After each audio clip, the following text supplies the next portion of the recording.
Oh, manger de la viande, c'est mauvais pour la santé. Eh ben ça, c'est faux. Du moins, on va apporter de la nuance.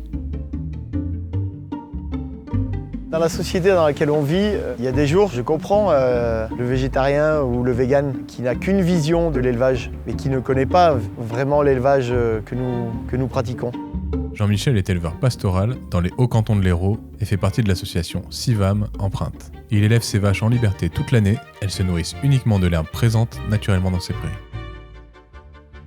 Alors on est souvent critiqué, on entend souvent aujourd'hui ne mangez plus de viande rouge, elle va vous rendre malade. Produire de la viande rouge, ça pollue le monde. Je me serais en faux sur tous ces clichés-là, parce que si on produit de la viande de façon naturelle, déjà on entretient la nature, déjà on vit dans la nature. Et consommer de la viande qui a été produite de façon naturelle, c'est tout sauf néfaste pour la santé.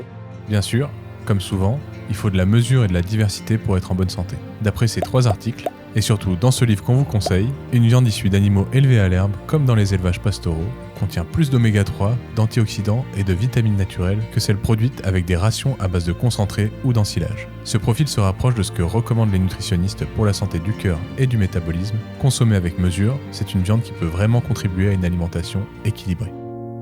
Par contre, quand on me parle d'un monde sans élevage, ça veut dire sans entretien de notre nature, de notre environnement. Alors moi, je me considère comme éleveur, mais comme écolo aussi. Parce que j'accompagne mon troupeau à entretenir la nature, à permettre la diversité floristique, la diversité de la faune, à laisser des milieux ouverts. Et en plus, je propose une viande de qualité à des gens qui sont consommateurs de viande rouge.